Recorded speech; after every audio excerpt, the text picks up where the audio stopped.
Guys, welcome back to our commerce classes. तो आज हम लोग डिस्कस करेंगे ये प्रूफ करेंगे कि all the contract are agreement but all agreement are not the contract. Discuss this statement or clearly explain the essential element of contract. ये question अक्सर हमारे एग्ज़ाम में पूछ दिए जाते हैं और बच्चों को समझ में नहीं आता है कि वो कैसे करें, क्योंकि मेरे साथ भी हो चुका है, इसलिए मैं बता रही हूँ।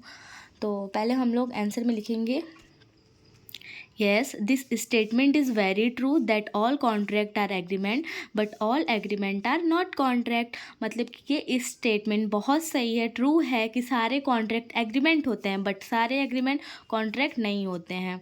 Definition of contract according to section 2 sub H of the Indian contract act 1872 an agreement enforceable by law is a contract. मतलब वो एग्रीमेंट जो कि कोर्ट में इन्फोर्स किया जा सकता है वो कॉन्ट्रैक्ट होता है। मतलब एक ऐसा एग्रीमेंट जो कोर्ट में इन्फोर्स किया जाता है। Example, A offer to sell his bike to B. A offer कर रहा है अपनी बाइक सेल करने के लिए बी को फॉर ₹70,000 में। बी एक्सेप्टेड द ऑफ़र और बी ने ऑफ़र को एक्सेप्ट किया।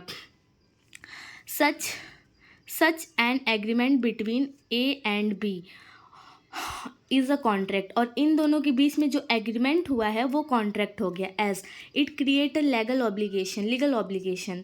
और यहाँ पे एक लीगल ऑब्लिगेशन क्रिएट हो गया। In case of B refuse to pay ₹70,000 to A after receiving the bike from him. A मतलब जब बी के पास बाइक पहुँच गई तो बी उसे 70,000 देने से मना कर रहा है, तो A can sue B in the court. तो इसमें ए क्या कर सकता है, स्यू कर सकता है बी के ऊपर, वो कोर्ट में जा सकता है। अब definition of agreement according to section 2 sub E as every promises or every set of promise farming consideration for each other is an agreement। मतलब एग्रीमेंट कोई भी ऐसा प्रॉमिस होता है जिसमें कंसिडरेशन प्रेजेंट ही देने के लिए होता है। मतलब कंसिडरेशन प्रेजेंट होता है दोनों के लिए। मतलब कंसिडरेशन मतलब वो होता है कि something in return for something given, कुछ देने के बदले कुछ लेना। ठीक है। फॉर एग्जाम्पल,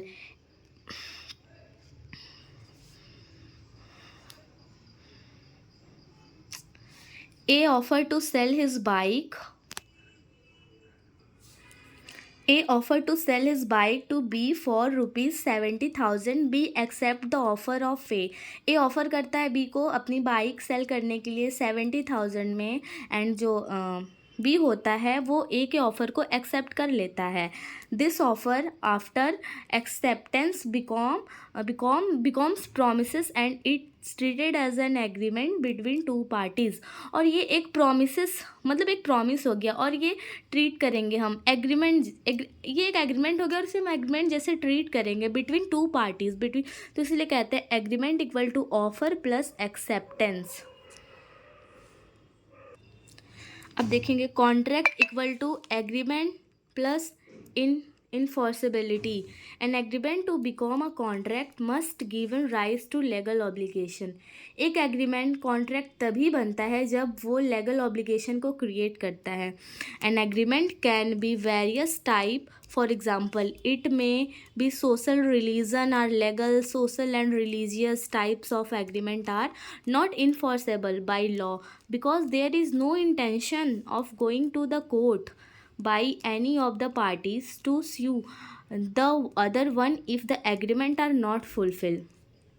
मीन्स एग्रीमेंट बहुत तरह के होते हैं, जैसे for example social, religion, legal agreement भी होता है, हो सकता है। Social and religion type of agreement होते हैं, वो इन्फोर्सेबल नहीं होते हैं क्योंकि सोशल एग्रीमेंट या रिलीजन एग्रीमेंट में कभी भी प्रोमिसेस पूरा नहीं हुआ तो वो कोर्ट में नहीं जाएंगे। मतलब कोर्ट में जाएंगे इसीलिए वो सिर्फ एग्रीमेंट रह जाता है, कोर्ट में नहीं जाएंगे इसीलिए वो सिर्फ एग्रीमेंट रह जाता है। कभी कॉन्ट्रैक्ट नहीं बनते लेकिन कभी कॉन्ट्रैक्ट नहीं बनते लेकिन पहले एग्रीमेंट बनना बहुत ज़रूरी है। मतलब एक कॉन्ट्रैक्ट बनने के लिए एक एग्रीमेंट बनना बहुत ज़रूरी है। अब देखेंगे ये एक मतलब वेलफेयर एंड वर्सेस वेलफेयर 1990 की एक केस है, जिसे हम पढ़ना बहुत इंपॉर्टेंट है। ये एग्ज़ाम में अगर हम लिख देते तो हमें पूरे मार्क्स मिलेंगे। The leading case on this point is Balfour versus Balfour 1990।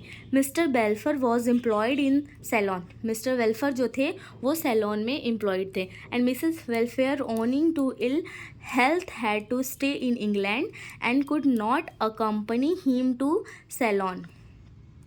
और जो मिसेस वेलफेयर थी, कुछ हेल्थ इशू के कारण वो स्टे करती है इंग्लैंड में ही। And mister welfare promise to send her, ये पाउंड है, पाउंड 30 पाउंड हर मंथ। और मिस्टर जो वेलफेयर थे वो मतलब प्रॉमिस करते हैं कि वो अपने वाइफ को पर मंथ 30 पाउंड सेंड करेंगे। वेल ही वॉज अबॉर्ड, मतलब जब वो अबॉर्ड रहेंगे। But Mrs welfare filled a suit against her husband. और मिस्टर वेलफेयर अपने हस्बैंड के अगेंस्ट सूट कर देती हैं for recovering the said amount को रिकवर करने के लिए। And the court held that the it was a mayor domestic agreement. और कोर्ट कहता है कि ये एक मेयर डोमेस्टिक एग्रीमेंट है, and that the promises made by the husband in the case we not intended to be a legal obligation. ये ज़रूरी नहीं है कि हस्बैंड और वे कभी भी इंटेंशन नहीं थे, मतलब उनका इंटेंशन कभी भी ऐसा नहीं था कि वो एक लीगल ऑब्लिगेशन क्रिएट करे। In this case the intention not to create legal obligation was clearly from the conduct of the parties.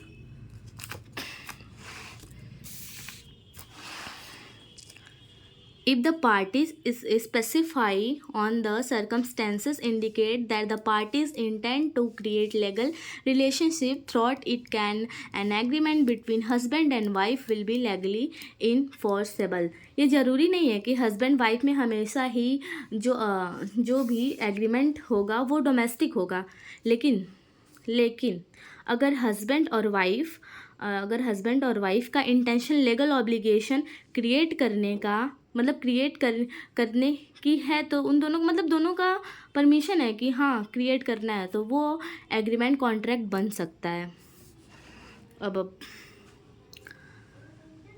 Example एक एग्जाम्पल देखते हैं guys. Mr Mukesh invites Mr Vijay to a dinner. मतलब मिस्टर मुकेश जो है mister विजय को dinner पे invite करते हैं अपने घर पे, and Mr Vijay accept the invitation. It is purely social agreement. और वो इनविटेशन को एक्सेप्ट करते हैं, बट ये प्योरली क्या है, सोशल एग्रीमेंट है। If mister Vijay fails to arrive at the dinner hour, मतलब मिस्टर विजय डिनर पे नहीं आ सकते किसी भी कारण, so mister Mukesh has to go out and it is not available at his place at the dinner time due to some important work। और मतलब कुछ वर्क के कारण अगर मिस्टर मुकेश डिनर पे नहीं आ सकते हैं, तो either of the parties can not sue other for not fulfilling the promises, the reason being there was no intention between two parties to create any legal obligation.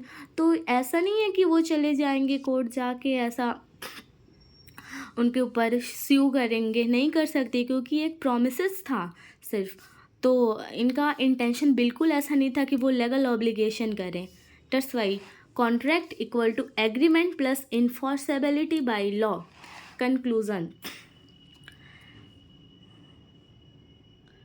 For the above it can be concluded that agreement can be of various types, social, religion, legal, but all agreement do not intend to create legal relationship, so the agreement which create legal relationship are called contract। मतलब अगर agreement कोई हो रहा है और उसमें दोनों parties ready हैं कि हाँ हम लोग ये कॉन्ट्रैक्ट है, तो वो कॉन्ट्रैक्ट हो जाता है। So we can say all contract are agreement but all agreement are not a contract. Means सारे जो कॉन्ट्रैक्ट हैं वो एग्रीमेंट, ऑल कॉन्ट्रैक्ट एग्रीमेंट हो सकते हैं, बट सारे एग्रीमेंट कॉन्ट्रैक्ट नहीं हो सकते हैं। ओके गाइस, आई होप कि आपको ये टॉपिक बिल्कुल क्लियर हो गया होगा। अगर आपको कोई भी डाउट है तो आप कमेंट सेक्शन में लिख सकते हैं। और अगर आपको मेरा पढ़ाया हुआ समझ आता है और आप आगे फर्दर भी मुझसे पढ़ना चाहते हैं तो so please guys like comment share my videos and bell icon पे क्लिक ज़रूर करना। Bye guys, thank you.